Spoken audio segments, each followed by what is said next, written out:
ताराबाड़ी के उन राजद के लोगों को सवाल पूछना चाहिए था कि हाजी अब्दुल सुभान साहब अभी झूठ बोल रहे हैं या पहले झूठ बोले थे। कि अगर कोई अच्छे लीडर आए, अच्छी पार्टियां आए तो महज 1 साल काफी है ताराबाड़ी पंचायत को SH-99 और NS-31 से जुड़ने के लिए। इस तरह से जन स्वराज अपनी पकड़ बना रही है, इसके बारे में आप क्या कहेंगे? बाईसी पिछले 35-40 साल में जो बदहाल था, और सबसे पहली बात बाईसी में 2 लोगों ने काफी दिनों तक लड़ाई लड़ी बदहाली की। एक लोगों को उम्मीद थी, लेकिन अब ये उम्मीद डूबती हुई नजर आ रही है, क्योंकि 2 लोग आपस में मिल के, इन दोनों का मनसवा ठीक नहीं लग रहा है।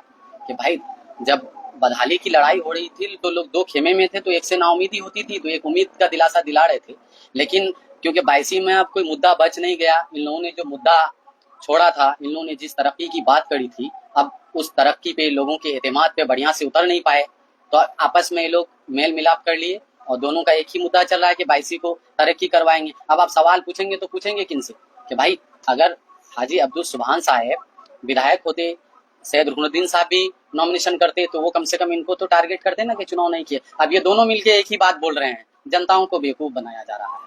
इस तरह से देखा जाए, हाजी सुभान साहब कुछ दिन पहले ताराबाड़ी जाते हैं, वहां कुछ वादा करता है।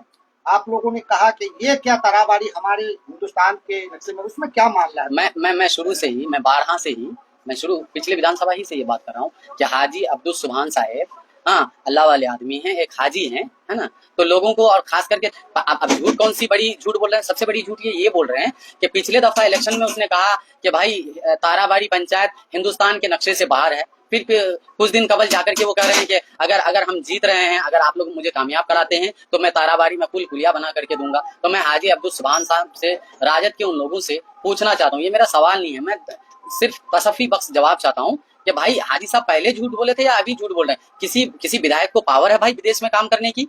क्या किसी विधायक को पावर है विदेश में काम करने की? आपके एक नेता, एक इतने बड़े नेता, और सैयद रुकनुद्दीन साहब कहते हैं कि गरीबों के मसीहा हैं और बहुत एक्सपर्ट हैं और यहाँ की बदहाली की लड़ाई लड़े हैं, तो बहुत बड़े नेता हैं, बहुत बड़े दर्जा के नेता हैं। ऐसे लोग बड़ी आसानी से बोल दिए कि ताराबाड़ी हिंदुस्तान, तो वो डिफाइन करे पहले ये कि वाकई में ताराबाड़ी हिंदुस्तान से बाहर है या फिर ताराबाड़ी हिंदुस्तान में है। अगर ताराबाड़ी हिंदुस्तान से बाहर है तो क्या उनके जीतने के बाद उसमें ये पावर इंप्रूव होगा कि वो विदेश में काम कराएंगे? क्या उनको ऐसी फंडिंग होगी? किसी विधायक को होती है क्या विदेश में काम कराने की? अगर नहीं ताराबाड़ी अपने ही देश में है तो पिछले दफा उसने क्यों कहा था कि विदेश में है? अब क्या काम कराएंगे? क्या वो पहली दफा है? हाजी अब्दुल सुभान साहब कोई न्यू बॉर्न बेबी है क्या? आज पैदा हुए हैं? पिछले 35 से 40 सालों से यहाँ काम कर रहे हैं। भाई मैं कहता हूँ 35 साल क्यों पड़ गया? 35 साल लग जाएगा ताराबाड़ी में पुल पुलिया बनाने में। जिस तरह से आपने बहुत सारी पार्टियों को हमेशा समर्थन दिया, कभी आरजेडी को दिया, कभी एमआईएम को दिया, आज यहाँ आने का क्या रीजन है जन स्वराज को लेकर? देखिए, कुछ लोग जो हैं हमारे साथी, हमारे भाइयों में से हैं, और हमारे फाउंडेशन के मेंबर लोग भी, कोई लोग टिप्पणी करता है कि पलटू राम में पलट गया। अरे भाई ये बताओ कि लोग अगर अच्छे हालात में बदले तब खुद परस्त होंगे, अब बुरे हालात में बदले तब खुद परस्त होंगे? अच्छे हालात में अगर लोग बदले तो वो खुदा परस्त होते हैं, खुद परस्त नहीं। जब एमआईएम का दिन गया गुजरा था, एमआईएम को लोग अवैसी मवेशी कह करके कहते थे।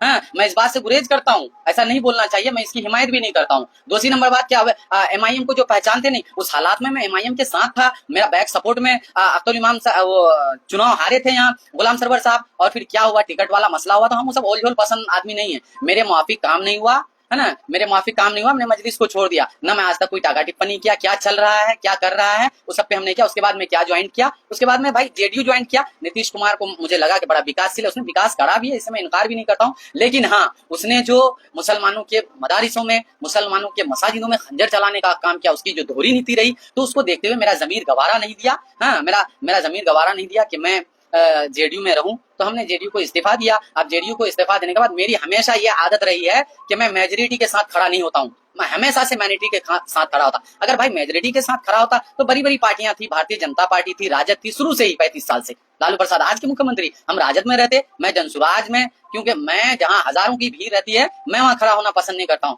मैं समझता हूं कि मैं जहां खड़ा हो जाऊं वहां तन्हा नजर आऊं, ये मेरा उसूल रहा है। मैं जनसुराज को सपोर्ट कर रहा हूं। हार जीत बेहतर अल्लाह रब्बुल इज्जत जानता है, समझे। हार जीत तदबीर से नहीं बदलती है, हार जीत तकदीर से बदलती है। यकीनन ये तकदीर को पलटने के लिए, तकदीर को समझने के लिए तदबीर का होना जरूरी है। हम मेहनत कर रहे हैं और इंशाअल्लाह ताला मुझे कभी यकीन है कि बाईसी की आवाम इन पर एतमाद करेंगे, यकीन करेंगे और जरूर जिताएंगे जनाब शाहनवाज साहब को। जिस तरह से एक पीके साहब, जिसको प्रशांत किशोर जी कहते हैं, कि बीजेपी में जब वो रहे तो 2-3 स्लोगन उनका रहा। 15 लाख का जो बीजेपी को एक लॉलीपॉप दिया गया पब्लिक के सामने, वो रहा। उसके बाद उनका स्लोगन रहा कि हर हर मोदी घर घर मोदी, और उसके बाद बहुत सारी योजनाएं रहा जो बीजेपी को लेकर के उसको एजेंडा था, उसको लेकर प्रमोट किया था, अब वो अपने से खुद लड़ रहे हैं। इस बारे में बताइए।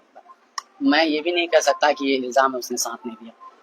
आप तिजारत पेशा सियासत को एक नजर से देख सकते हैं क्या? अब तक मोदी को सपोर्ट कर रहे थे, या हर हर मोदी घर घर मोदी, आपकी बात नीतीश कुमार, हाँ, या द्वारका सरकार ममता दीदी, जो भी उनके स्लोगन थे उनका एक पेशा था भाई। अब वो सियासत में आए हैं, अब उनकी सियासी जिंदगी शुरू हुई है, अब हम लोगों को देखना चाहिए। अब इस्लाह करेंगे हम, अब उनकी नई एक न्यू रखी है उसमें, हाँ, फाउंड किए हैं वो पॉलिटिक्स का, अब देखेंगे क्या सही क्या गलत। कोई पेशा था, चुनाव लड़ाते थे, उनके बदले में उनको पैसा मिलता था, लेकर काम करते थे, बिहार के गरीब लोगों के लिए काम करते थे, खुद सरकार को चंदा दिए हैं, टैक्स भरे हैं। क्या कहेंगे ऐसे लोगों के बारे में? जिस तरह से प्रशांत किशोर ने एक योजना बनाई कि हमारी सरकार बनेगी तो हम जो है हर परिवार को 20,000 का जो कि लाभ कार्ड भी बनवाया, तो क्या ये 15 लाख वाला योजना के हिसाब से भी ये भी एक स्लोगन था? 15 लाख, सबसे पहली बात तो ये अनलिमिटेड रकम है, इसकी बात छोड़िए। 15 लाख कोई मुद्दा है? ये लोग गृह मंत्री, हम बीजेपी के बारे में बोले ही क्या, और आप सब जानते हैं, पूरा हिंदुस्तान भारतीय जनता पार्टी के बारे में जानता है ना। ये लोग जुमलेबाज हैं, इन लोगों की बात छोड़िए। ये 20,000 की रकम कोई बहुत बड़ी रकम नहीं, और जरूरतमंदों के लिए काफी रकम होगा। ये उस तरह का मुद्दा नहीं होगा, ये उस तरह का मुद्दा नहीं होगा।